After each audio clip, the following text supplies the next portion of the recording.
While my husband was helping his mother and his mistress choose which pair of high heels looked more wealthy, I only needed to make one single phone call. No screaming, no crying, just the tiny beep from the card reader. Declined. My name is Charlie Mitchell, and if you looked at the dining room of my home right now, you would think I was the luckiest woman in Texas. The floor-to-ceiling glass windows of the penthouse opened out onto the glittering lights of Dallas at night.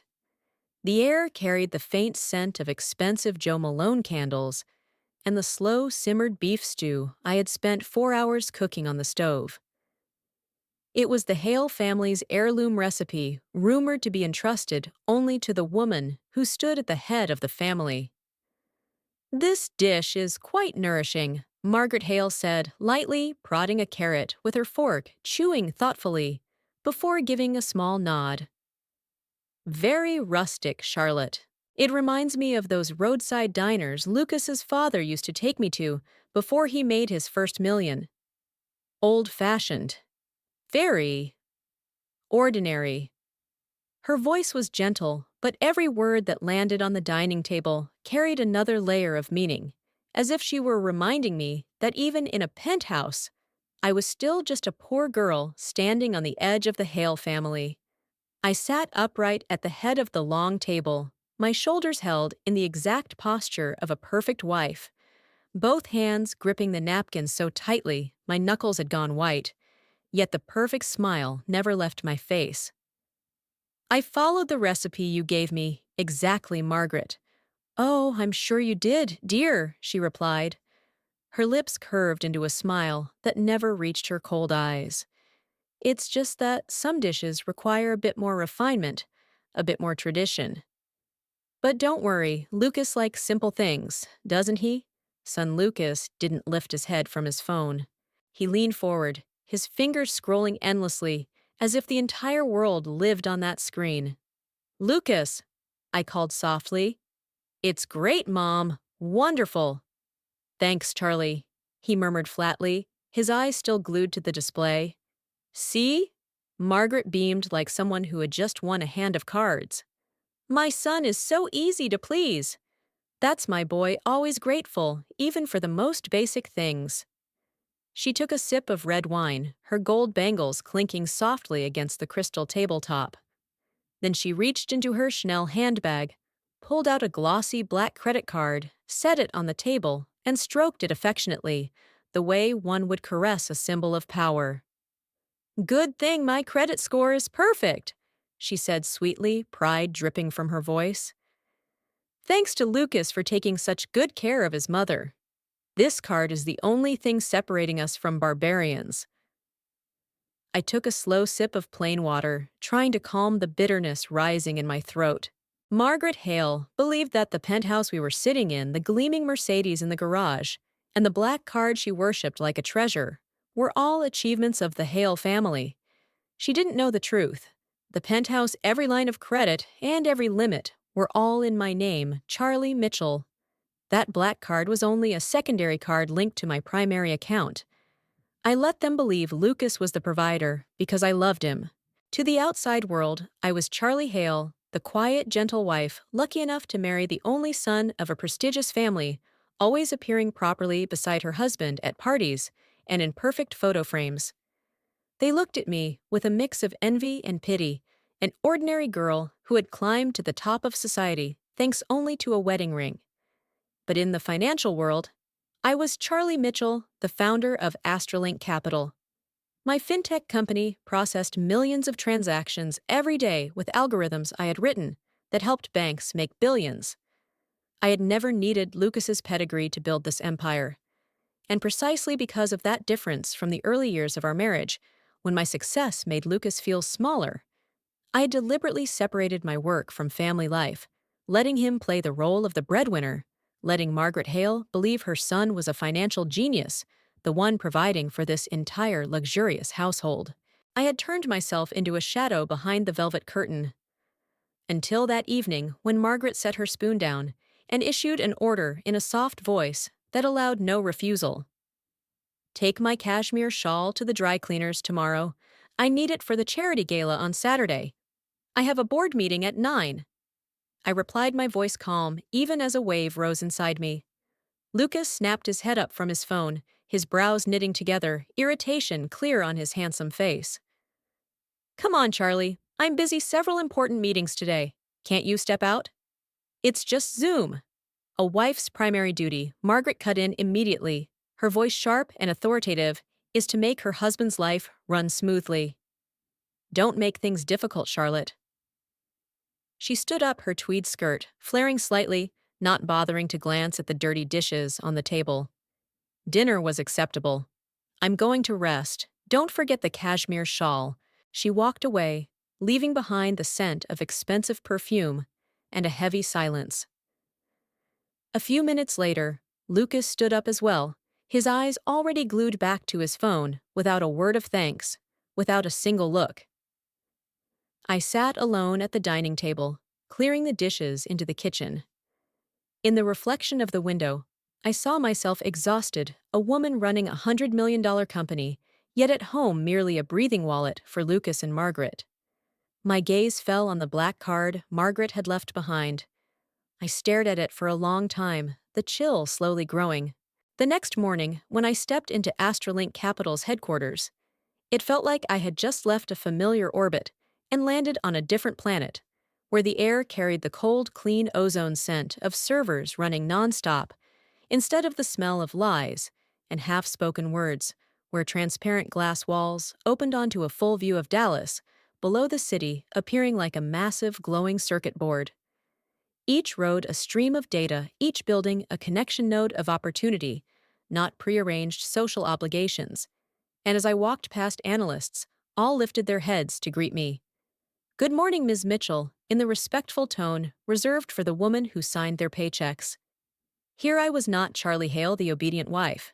I was Charlie Mitchell, the one in charge. I sat down at my glossy black obsidian desk and opened the family account dashboard. The screen lit up, and instantly, an abnormal spending curve slashed into my view like a knife wound.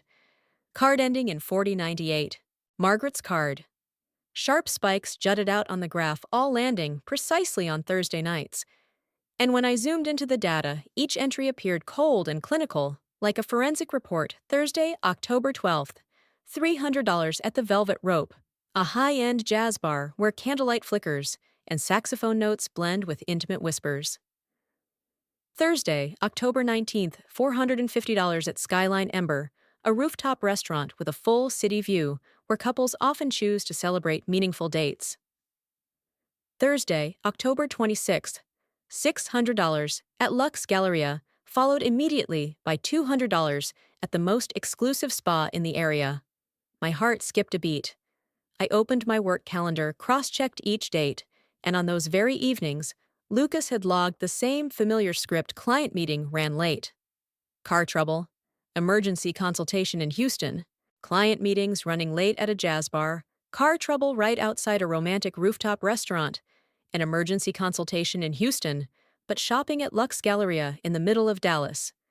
Why was Margaret using my card to pay for these romantic evenings, on the exact nights Lucas was supposedly working late? I leaned back in my chair, reviewed the transaction chain one more time, and in that moment, an uncomfortable possibility slowly surfaced in my mind, so clear it sent a chill down my spine. Lucas's Thursday night late work, the unusual charges on Margaret's card. They matched too perfectly, like a pattern programmed to conceal something.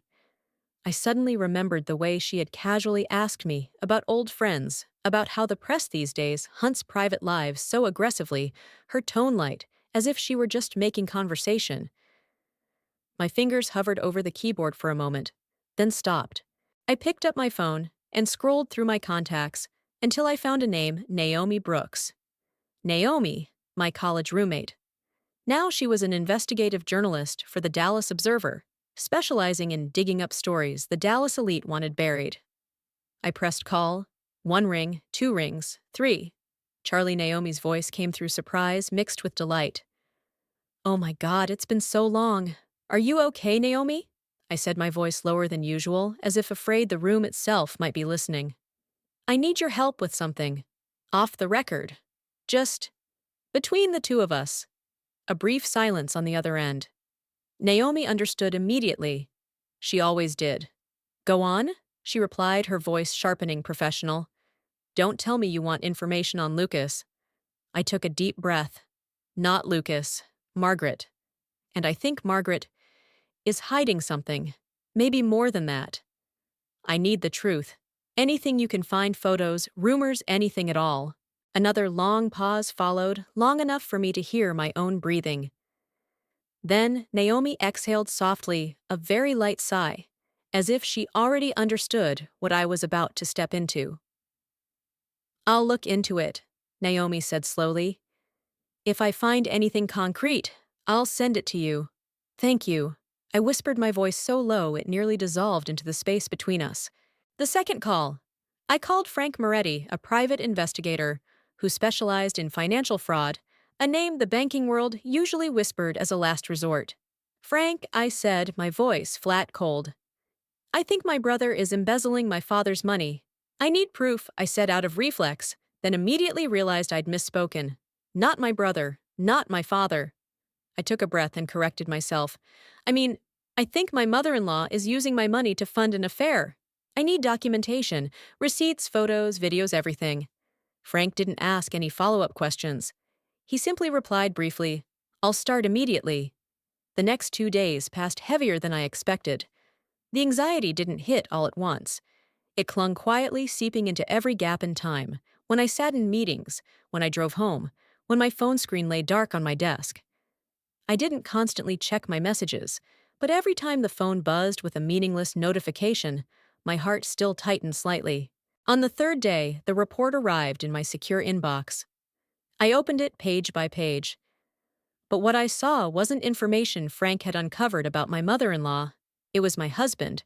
$147,000 in 1 year. Ritz-Carlton hotel rooms, the late meetings. A diamond ring at Tiffany, the investment gift. Romantic dinners, luxury spas, designer clothes. All of it paid for with the cards I had issued, my signature lying silently behind every transaction. Each line was a knife, but I didn't cry. I just gripped the armrest of my chair until my knuckles turned white. But it still wasn't enough. I was about to call my father an old habit when I needed advice, then stopped halfway. Wrong. Focus, Charlie. I opened Astralink's internal system and looked up Lucas's salary.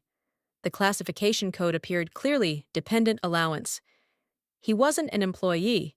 He was receiving monthly spending money from me, like a child being supported by his parents. Then a message from Naomi Brooks came right after. I'm so sorry, Charlie, but you need to see this. Right now. Attachment. I tapped the screen, my finger slightly trembling. The photo appeared sharp and clear, like a knife. Lux Galleria. Deep red velvet seats. Lucas sat there, a smug smile on his lips, one arm casually draped around the shoulders of a young blonde woman wearing a tight, expensive dress that showed off every curve. According to Naomi's caption, her name was Sienna Cole, but it was the next detail that made my breath catch across from them. Margaret was sitting there, back straight, smiling brightly, as if she were attending a family gathering. She was holding up a sparkling pair of high heels, admiring them with delight, surrounded by neatly stacked designer shopping bags. In the next photo, she handed the black credit card, my card, to the sales associate with a familiar, arrogant gesture. I opened the transaction log immediately. My heart was pounding. Pending transaction, Lux Galleria. 11:42 a.m. $1,250. The timing matched perfectly, not a second off. Every doubt vanished. Lucas wasn't just cheating. His mother was covering for him, participating, using the very credit limit I provided to buy shoes, buy dresses, buy smiles for her son's mistress. They were a pack of parasites clinging to my labor, draining every dollar I earned, then using that same money to buy champagne. While I worked endlessly to pay for the champagne, they drank for the laughter and conversations I was never invited to. I took a deep breath. If they saw me as a bank account, I would stop being a wife and become that institution itself, with policies, penalties, asset seizure. I picked up my phone and called the priority line of my private bank. I need to immediately change the authorized user access on my primary account, I said calmly. I suspect a security breach. Decline all pending transactions effective immediately. Of course, Ms. Mitchell. Which card the card ending in 4098? Flag this account as suspected fraud? I hung up, without a second of hesitation. At Lux Galleria, Lucas was already gone. Margaret sat with her legs crossed on a plum-colored velvet bench, her posture relaxed like a mistress presiding over her afternoon shopping, one hand holding a glass of champagne, the other waving lightly in the air, pointing toward the delicate strapped Jimmy Choo heels Sienna was trying on. And everything I saw on the screen was not a still photo, but slightly shaking frames. The store lights reflecting off the glass. The angle a bit low, clearly a video Naomi was filming live, discreetly but sharply. "Those suit you so well, darling," Margaret's voice rang out syrupy sweet, to the point of being fake. "Your ankles look so much more slender, far more elegant than what Lucas is used to seeing at home." Sienna giggled, the sound echoing through the spacious boutique. "You have the best taste," she said, then paused for half a second and corrected herself. "I mean, Margaret. But honestly, you've already been like a second mother to me." Naomi's camera quickly panned to the checkout counter, where Margaret had piled up a heap of items: shoes, clutches, silk scarves, cashmere wraps totaling nearly $4,500, and her voice cut through decisively. "Put it on the black card." The sales associate smiled professionally and inserted the card into the chip reader. Beep. She frowned and tried again. Beep! The screen flashed a red message, large enough for the camera to catch, in full: "Declined, contact issuer." "That's impossible." Margaret snapped, her voice rising sharply. "That card has no limit. Run it again." "I'm sorry, ma'am, this is a hard decline." "Do you have another form of payment?" Margaret pulled out a second card. "Declined." A third card. "Declined." "Do you have any card in your own name?" the associate asked, still perfectly polite. Margaret Hale froze. She didn't have a single card in her own name. The camera shook slightly as Naomi adjusted her angle, and I saw Sienna step back, creating a clear distance. Margaret people are staring. "Fix this," she whispered loud enough for the microphone to catch. Margaret grabbed her phone and called Lucas. A moment later, in my quiet office, my phone began to vibrate. I let it ring for exactly 5 rings before answering. "Hello," I murmured deliberately, drawing out the last syllable, as if I'd just been woken from a light sleep. "Charlotte." "What did you do to the cards?" "Which cards?" I whispered back, stretching the words on purpose. "I'm taking a nap. My head really hurts." "Mom's at Luke's Galleria, and the cards are declined." "I'm busy. Fix it now. Declined." I feigned surprise, my voice hazy. "Is she sure she's using the right PIN? Call the bank immediately." "I can't call. I don't have the security code." "It's probably just a system glitch." "Why don't you tell her to use cash? Or have one of your friends pay for it?" My friends, Lucas's voice was thick with suspicion, but I didn't care. "I need to go back to sleep, Lucas. My head feels like it's splitting. We'll talk when you get home." I tapped the red button. On the video screen, I watched Margaret standing rigid in the middle of the store, her face flushed, phone in hand, waiting for her son to call back. But the looks from other customers made Sienna lose patience. She shot Margaret a sharp glare. "Fine," she said, lips pressed tight. "But this is humiliating." She pulled out an old debit card and paid, her movements quick and decisive, while Margaret stood there, shoulders slumping, for the first time since the camera started rolling, the illusion of the wealthy mother shattering in seconds. Margaret was now just an old woman being declined in the luxury she once believed belonged to her. I turned off the video and set my phone down on the desk, and for the first time that day, I smiled. Meanwhile, the entire investigation report lay neatly on my desk, each folder arranged like a prosecutorial case file. Photos of Lucas and Sienna walking into the Ritz-Carlton Hotel, hand in hand, laughing like lovers without a single worry. A short video shot from the parking lot, Lucas pulling Sienna close, kissing her feverishly under the dim neon lights, as if the world contained only the two of them.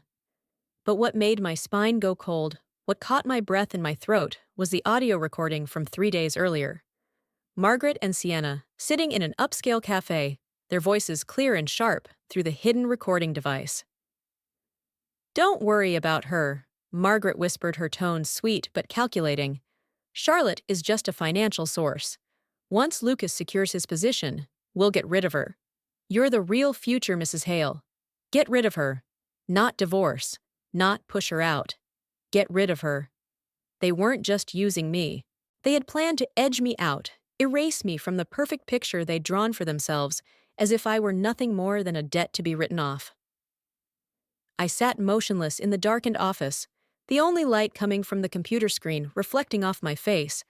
No anger anymore, no pain anymore, just a cold, razor-sharp stillness spreading from deep within my bones. In the next hour, I cut off the car service, downgraded the internet, canceled grocery deliveries. I called the housekeeper, directly paid her in cash, with a bonus, and sent her home early for the day. And then Margaret's phone rang when the golf club informed her that her annual membership fee had been refunded by the bank and the remaining balance of $22,000 had to be paid before Friday, or her membership would be suspended. A social sentence delivered in a polite voice, because in Margaret's world, being removed from a country club's member list was nothing short of social suicide. I picked up the thick file photos, videos, recordings, receipts, everything organized neatly, like a financial report. It was time.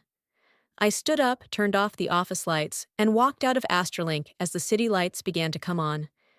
At 7 in the evening, I opened the door to the penthouse. Margaret and Lucas sat close together on the white leather sofa, shoulder to shoulder, like a final alliance holding its ground. The harsh ceiling lights poured down on them, exposing the tension and long-prepared fury etched clearly across their faces. Margaret spoke first, her voice trembling, not with fear, but with a carefully packaged rage saved and unleashed at the right moment. "We need to talk," she said, her eyes never leaving me. "I agree," I replied, my tone so calm it stalled the air itself. Margaret snapped immediately, her anger spilling into accusations. "You've disgraced this family. Who do you think you are? Have you forgotten you get to live in this penthouse, to carry the Hale name, only because my son lowered himself to marry you?" Lucas cut in at once, his voice sharpening, as he tried to reclaim the role of head of the family. "As your husband, I demand that you return those cards immediately. That is your duty, the duty of a wife." I didn't answer. I simply walked slowly to the glass coffee table, unlocked my black leather briefcase, and placed a thick brown envelope on the tabletop. "Open it." Margaret lunged forward and tore it open. Photos spilled out like a flood, Lucas and Sienna embracing in the Ritz-Carlton lobby. Margaret smiling brightly beside Sienna at Lux Galleria. Receipts for glittering diamond bracelets. Each photo hit the glass table with dry, sharp taps. Silence fell heavy enough to hear heartbeats. Fake Margaret screamed, her voice cracking. "All of it is Photoshop. You hired someone, didn't you? You're insane." I said nothing. I quietly took out a second file, thicker, and set it on the table. "These are the ownership documents for the penthouse," I said slowly, my voice even like reading a financial report. November 4th, 2018. 2 years before we married. Sole owner, Charlie Mitchell. I continued producing the prenuptial agreement and pointing to the exact lines that mattered. Clause 4A, premarital assets remain separate property. Clause 7B, infidelity voids spousal support. You signed it, Lucas. Finally, I placed Astrolink's internal payroll sheet on top of the stack. This is your salary. Classification dependent allowance. You are not an employee. You receive monthly spending money from me. Crypto investments down 90%. Startups bankrupt. Nothing left. Lucas's face drained, white blood disappearing from his lips. Margaret opened her mouth, but no words came out. I turned to Margaret and said each word clearly. "This is not your son's home. It never was. You are my tenant, an ungrateful, expensive tenant who has lived off my goodwill for 5 years." Then I looked straight at Lucas. "You are not the provider." I flipped the next page. "You are an expense. And I am auditing the budget. Charlie, please," he whispered, his voice breaking. "We can fix this." "No," I replied, short and final. "We can't." I paused for a beat, then closed it. "Tomorrow morning, 10 o'clock. Astrolink headquarters." "Why?" I smiled, a cold, precise smile. Because it's time you were formally introduced to your real boss. I walked out of the room, leaving behind a deadly silence, and two people who had just realized that the castle they'd built for years was nothing more than a sand tower on my land. The next morning, Lucas stood motionless in front of the Astrolink Tower, 48 stories of blue glass rising straight into the sky, like a massive blade plunged into the heart of Dallas, its facade reflecting sunlight so cold it made him squint. And in that moment, I knew he was trying to remember how many times he had walked past this place without ever asking who truly stood behind it. In the lobby, when Lucas gave my name, the security guard's expression shifted instantly, his back straightening his tone, turning respectful. "Ms. Mitchell is on the top floor, sir, and the executive elevator doors closed so quickly they didn't give him a chance to reconsider carrying him upward in a heavy silence." When the doors opened, a receptionist led him down a carpeted hallway, where each footstep seemed swallowed by absolute quiet, until they reached the frosted glass double doors, where Lucas paused for a beat before pushing them open and stepping inside. The corner office unfolded with a 200-degree view wrapping around Dallas, and I stood there, not in soft sweaters or the familiar patient expression, but in a sharply tailored charcoal suit, my hair pulled into a high bun, my posture straight and still behind me, a glossy black obsidian desk bearing a crystal nameplate, Charlie Mitchell, founder, chief executive officer. Lucas froze. You run all of this?" he asked, his voice faltering. "Sit down," I said. He dropped into the low chair across from the desk, the kind designed to make the person facing it instinctively shrink. I slid a spreadsheet across the surface. "For 5 years you've misunderstood the situation," I said evenly. "Those monthly transfers weren't investment returns. They were allowances. I paid you $15,000 a month to play the role of a successful entrepreneur in front of your friends and your mother. As of this morning," I continued, "Astrolink has terminated all charitable contributions to the Hale family. The allowance is canceled. Margaret's cards have been permanently disabled. The Mercedes is being repossessed. The golf club membership revoked." Lucas jerked his head up, eyes wide with panic. How am I supposed to live?" I looked straight at him without blinking. "That's a question you should have asked yourself before using my credit card to book rooms at the Ritz-Carlton." I pushed the divorce papers across the desk. "Option A signed today. Move out within 48 hours. I'll pay you $20,000 in severance. I'll settle the golf club debt, and I will not pursue criminal charges." I paused, letting every word sink in. "Option B, let my lawyers handle everything." Lucas stared at the paper, his hands trembling. The man who once called himself the backbone of the family was now nothing more than a small figure curled inward in a chair that was far too big for him. Lucas stared at the stack of papers on the table, his eyes lost as if trying to find the woman who used to rub his back after long work days, who once stood behind him, shielding him from the world. But that woman was no longer here, had vanished from this room, from that role, and from his life. "I won't sign," he said, his voice snapping like a final reflex. "My mother will know what to do." I didn't raise my voice. I simply reminded him to read the prenuptial agreement again, every clause he had signed with his own name, and stated clearly that he had the right to fight it. But I had an entire legal department behind me, and that if he chose that path, he would lose everything, and I would make sure every court hearing was public under the lights and the eyes of the public. Lucas stood up and walked toward the door with heavy legs, the gait of a man who had just been stripped of the only thing that made him feel valuable. Lucas moving slowly toward the door. The suit hung looser than before, a man just fired from the best and easiest job he had ever had. 3 days later, I sent a brief message, Chase Private Client Branch. Conference room 2B, 2 or 0 p.m. When the meeting room door opened, Lucas and Margaret walked in. They looked so worn down, I almost didn't recognize them. Lucas wore a wrinkled suit, his tie crooked dark circles under his eyes. Margaret was smaller than ever, no polished makeup, no expensive tweed outfit, just a tired old woman with messy gray hair. My lawyer, Andrew Sterling, slid the final contract across the glass table. "The options are very clear," Andrew said, his professional voice devoid of emotion. "Sign today, end this quietly. Mr. Lucas will receive a modest settlement and a 6-month prepaid rental in Mesquite, a suburb 40 minutes from here. Mesquite, Margaret shrieked, her face flushing with humiliation and rage. I am Margaret Hale. This is the only lifeboat left, I said evenly, without a trace of mercy. On one condition, 2 days to move out. Personal belongings only. Sign now. Margaret shook her head violently. I refuse! Lucas suddenly stood up, gripping his mother's shoulders, his voice breaking in desperation. Mom, she doesn't owe us anything. I have no money left. My friends won't take my calls anymore. Sienna, she broke up with me. If we don't sign, we'll be homeless. He turned to me, eyes red, voice hoarse.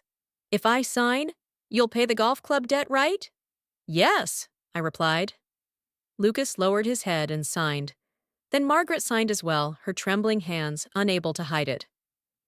2 days, I said, closing the file. Time is running out. They left the meeting room without another word. 2 silent small figures in the vast bank corridor. They had lost everything.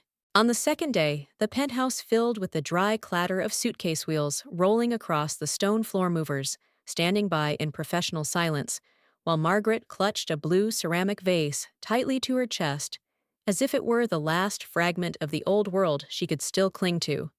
This is a family heirloom, she pleaded, her voice, hoarse eyes shimmering as if on the verge of tears. It's belonged to the Hale family for 3 generations. I looked at her without blinking. I bought it at Neiman Marcus in 2019. $400. The apartment in Mesquite is only 800 square feet. It won't fit. Margaret froze for a few seconds, then slowly set the vase down, the movement heavy, like letting go of a lie she herself had believed for years. She didn't look at it again. Lucas was struggling past us with the suitcases, now sweat soaking through the back of his shirt, breath coming fast. He set them by the door and said quietly, as if ending a bad shift, That's everything. Thanks. Goodbye, Lucas, I replied. Margaret lingered for one more beat, turning to look out at the Dallas skyline. One last time, her gaze long and hollow. Then I handed her a brown envelope. The lease, the keys, and grocery vouchers for 1 month, I said. There's also a list inside. The library needs a part-time assistant. The garden center needs weekend help, minimum wage but real jobs. Margaret took the envelope, her fingers trembling slightly, then stepped into the elevator with Lucas. The doors closed with a small chime final as a period. The penthouse suddenly felt strangely quiet. Clean, spacious, just me. I walked into the kitchen and picked up the last credit card, the one ending in 098, from the silver tray on the marble counter. It lay there arrogantly, gleaming under the lights. I opened a drawer and took out a pair of sharp steel scissors. They forgot one thing, I whispered to the empty room, my voice low but steady. I decide when the account closes. Permanently. I placed the blade at the center of the card. Cut. One clean motion. The card split perfectly in two. 2 pieces of plastic fell into the trash, with a final scraping sound echoing through the vast space. I stepped up to the large window and rested my hand on the cold glass. Dallas stretched out below, a web of light, opportunity, and endless power. I took a deep breath, filling my lungs with the cool air of my own home, the home that bore my name on every document. My money was safe in the bank. My life at last truly belonged to me.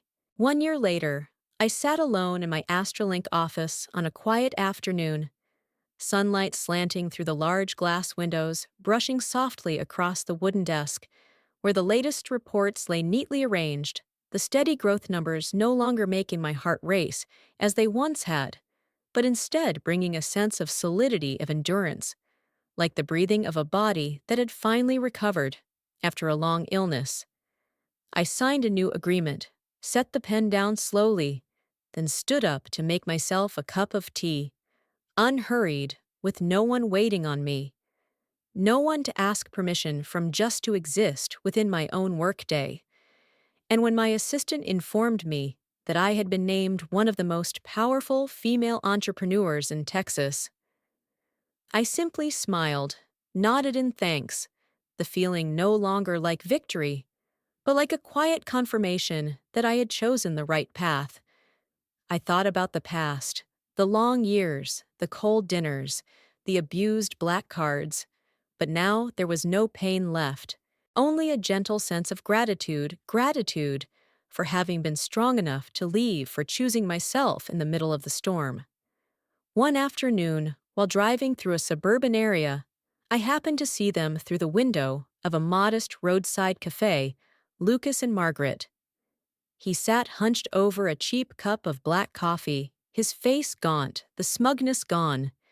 She held a local newspaper, her gaze distant, living more simply now, no champagne, no Chanel bags. They looked ordinary, like countless others just trying to get by. I didn't stop the car. I only smiled faintly, pressed the accelerator, and kept driving, the wind moving through my hair, carrying with it a completely new sense of confidence, free light, like a bird finally released from its cage. I once built an entire empire to nurture someone else's dream. Now I build it solely to nurture my own. And in that peace, I knew that true love was not sacrificing everything for someone else, but learning how to hold myself gently and steadily, like a river that finally finds its way back to the sea, free forever.